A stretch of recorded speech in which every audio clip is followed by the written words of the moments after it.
Good morning, afternoon, evening, whenever you're watching this.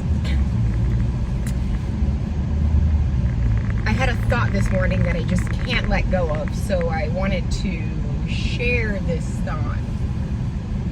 It's a wise thought.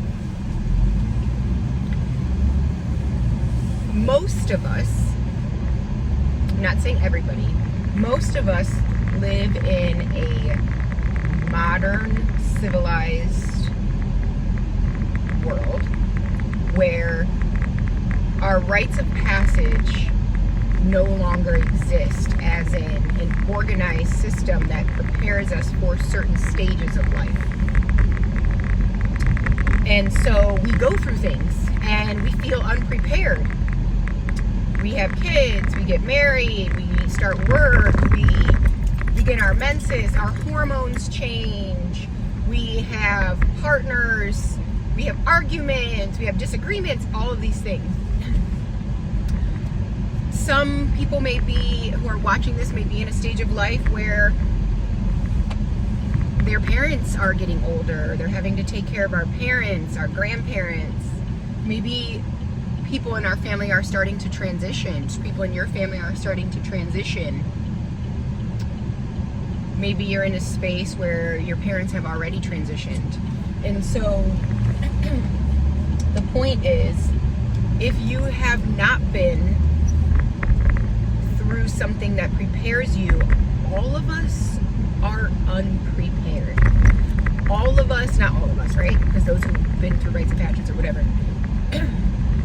Life does not prepare us accordingly for life.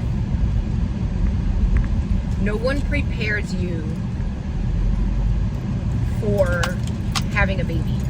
No matter how much you study, learn, experience, you won't actually learn the experience of having a child until you have one. Or a symbolic child. Maybe it's like a niece, nephew that you take care of, or maybe you take care of somebody else, right? Nobody prepares you for that. Nobody prepares you for when,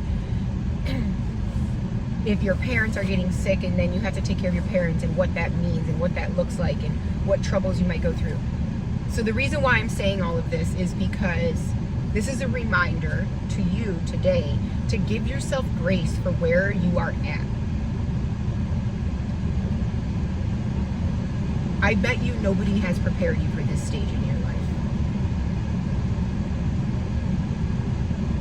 And if they have, that's incredibly beautiful. It's incredibly beautiful.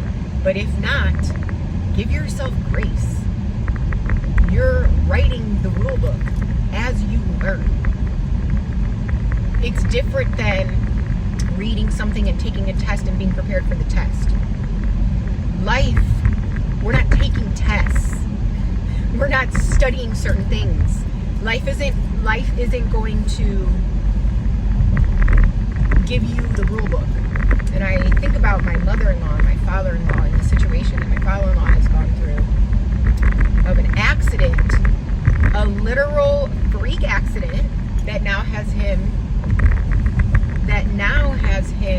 paralyzed from here down for the rest of his life. It was years ago, but nobody prepares you for things, right? Life happens. Life is going to happen. It's what we came here to do.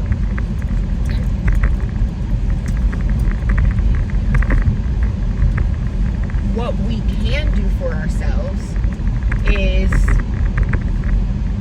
take care of our health, spiritually, emotionally, physically, energetically, financially, all of those things, because that is what is going to prepare us. Our emotional and mental well-being, our spiritual well-being can be a huge piece to preparing us for adversity, for challenges, for arguments in our partnerships, for disagreements, for having children, for all of these things. Now, I'm not saying that's the key to life, that's the answer to everything, because again, life is gonna life. But hold grace for yourself, if possible today. Give yourself some grace, because life didn't prepare you for everything. and it's not going to. And so you're walking this journey blindly sometimes. And then feeling critical of yourself when it didn't turn out a certain way. You didn't have a rubric or directions. You're intuitively moving through life. We use our intuition way more than we think. So yeah, that's what was on my mind. Life does not always prepare us. Be gentle with yourself when you're going through things that you weren't ready for. Because how could you be ready? It's life.